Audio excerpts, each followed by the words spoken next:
Y'all, you probably know here in Hardin County and in Jefferson County, school started back today for the kids, Thursday through Friday, short week. So I'm saying that because I am a public school teacher now. And tonight, Washington just handed down the rule that could turn one of the most successful anti poverty programs in American history into a glorified daycare. No more federal floor on class size. No more guaranteed teacher to student ratio. Just states left to sort it out, and 200,000 plus more kids funneled into the same number of classrooms with same number of teachers. If you've got a grandbaby, a niece, a nephew, and Head Start in Hardin County, you need to hear this one, because this one is going to affect your grandbabies, your kids, your nieces, your nephews. If you like your neighbor's kids, and I hope you do, it's going to affect them too.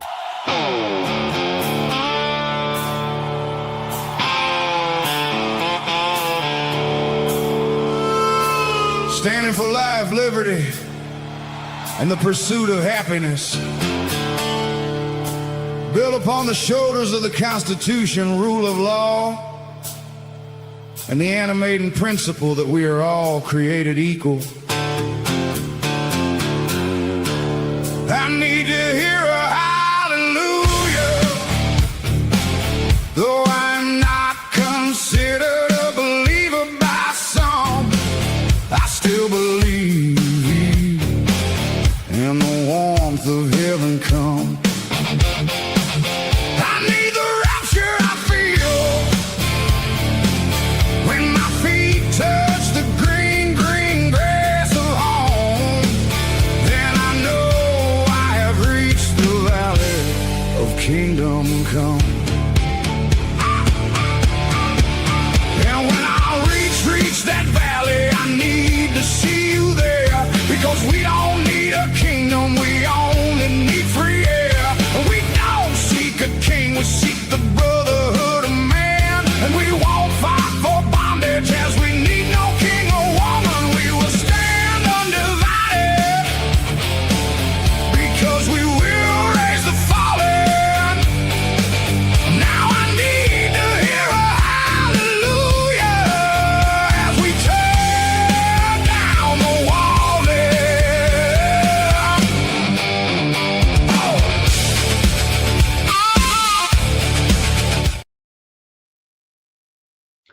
All right, y'all.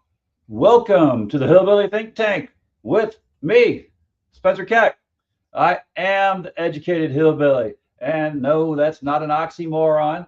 Don't call me a moron. There have been educated, erudite, and emancipated hillbillies in Kentucky ever since my kith and kin came through that Cumberland Gap with Daniel Boone and the Long Hunters on their quest to find life, liberty, and the pursuit of happiness right here. And this is where we carved it out with grit and determination. We've got to make sure our kids can do the same.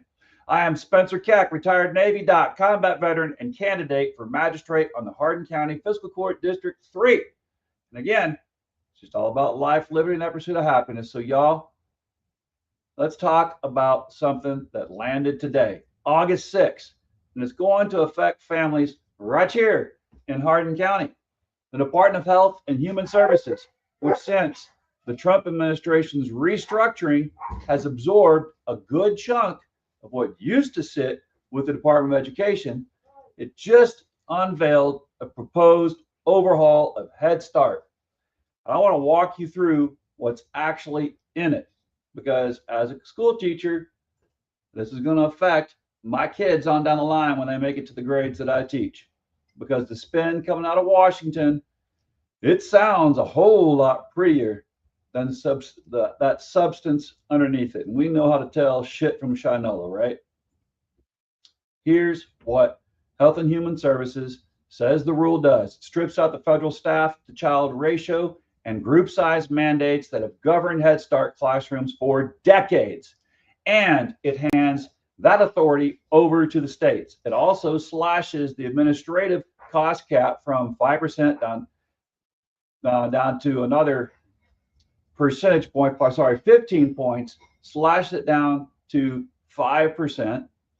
And officials say that frees up about $2.2 billion, which they plan to plow back into expanding enrollment by as many as 200,000 to nearly 270,000 more children nationwide.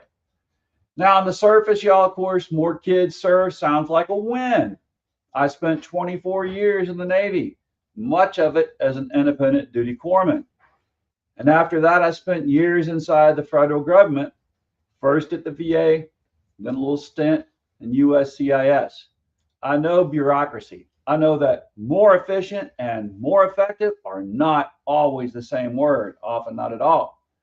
And in this case, where they are not the same word, this is that case. They're not the same word at all. So Head Start has had one of the best teacher to student ratios in the entire education profession. And I'm saying that as a teacher who last year taught 37 students in my classroom to me, the one teacher. And that was 4 classes of students a day like that. So this ratio that they've been mandated to have for decades has been helping kids. It's been successful. And it was not an accident that this is the best student to teacher ratio in the entire education profession. It was federally mandated because research going back decades shows that those disadvantaged kids, many of them dealing with trauma, poverty, hunger, unstable homes, they need that close adult attention to actually catch up developmentally. That ratio is the engine of this program. It's not overhead. It's not red tape. It's the thing that makes Head Start work. Strip out the federal floor, hand it to the states, and you get exactly what the folks at the Wisconsin Head Start Association are already warning about. Class sizes could grow, ratios could worsen, and quality could become a patchwork. Good in some states, gutted in others. One advocate put it plainly: this transforms a high quality program into a generic early childhood funding stream that doesn't look like Head Start anymore. And there's more buried in this rule beyond ratios. Reporting this week indicates it also loosens curriculum standards, removes some of the guardrails around suspension and expulsion of small children, drops the prohibition on corporal punishment, and eliminates required developmental screenings. The very screenings that catch a speech delay or a disability early when intervention has that chance to actually work, and usually will work if you catch it early. Now, I want to be fair here. The administration's stated goal, expanding access and cutting administrative waste, is not on its face an unreasonable goal. Nobody in this podcast is against efficiency. But when you free up money by cutting the standards that protect the kids, and you use that money to add more kids to the same classrooms without adding more teachers, you haven't made the program more efficient. You've made it thinner. You've spread that same peanut butter over a whole lot more bread. This is not the only affront to the public education we've seen lately, and it won't be the last. Head Start exists because we decided as a country that a 3-year-old born into poverty in Hardin County, Kentucky deserves the same shot at kindergarten readiness as a 3-year-old born into a house with 2 working parents and a library card. That is a rung on the ladder from poverty to up to the middle class. When you weaken that rung, you're not saving money. You're just moving the cost downstream into special education budgets, into the justice system, into a workforce that isn't ready to work. We have got to build a bulwark against this, and it starts with paying attention. It starts with the local leaders, school boards, fiscal courts, county judges who understand what's at stake and who will ask hard questions before the money and the mandate disappear quietly into a federal register that nobody reads. So what does a fight happening in Washington have to do with a magistrate's race in Hardin County, District 3? Good question. Everything. Fiscal court doesn't run Head Start, but fiscal court sets the tone for how this county treats its most vulnerable kids and families. It decides what gets funded locally to fill gaps when the federal government backs away. It decides whether we show up to advocate for our local Head Start centers when the rules change out from underneath them, or whether we just shrug and say, oh, it's Washington's problem. Yeah, we don't like that, do we? So I didn't spend my career in combat, in sick bay, and Navy ships, and with the Marines, or at the VA taking care of veterans, just to learn to shrug when people who can't advocate for themselves need somebody in the room that's in their corner. 3-year-olds can't testify at a public comment hearing. Their parents working 2 jobs often can't either. That's what elected local leaders are for. What else are they for? Why else do we elect them? Right? That's what we've got to keep remembering. That's what it is absolutely all about.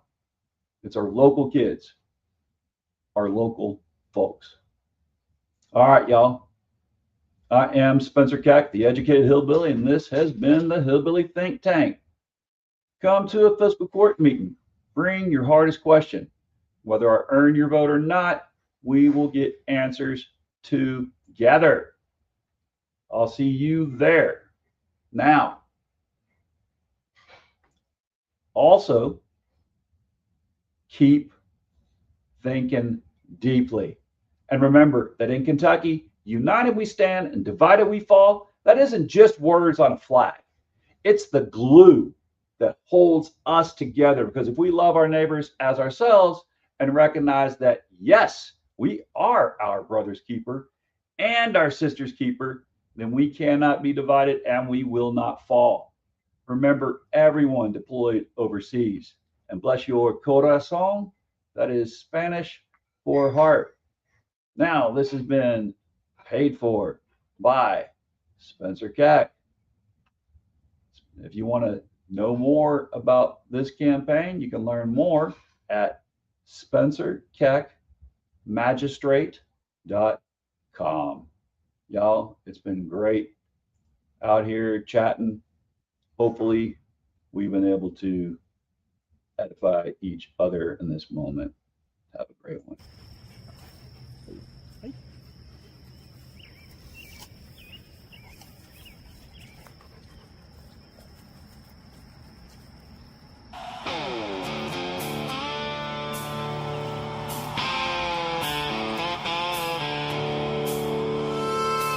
Standing for life, liberty, and the pursuit of happiness. Built upon the shoulders of the Constitution, rule of law, and the animating principle that we are all created equal. I need to hear a hallelujah, though I'm not considered a believer by some. I still believe in the warmth of heaven come. I need the rapture I feel when my feet touch the green, green grass of home. Then I know I have reached the valley of kingdom come.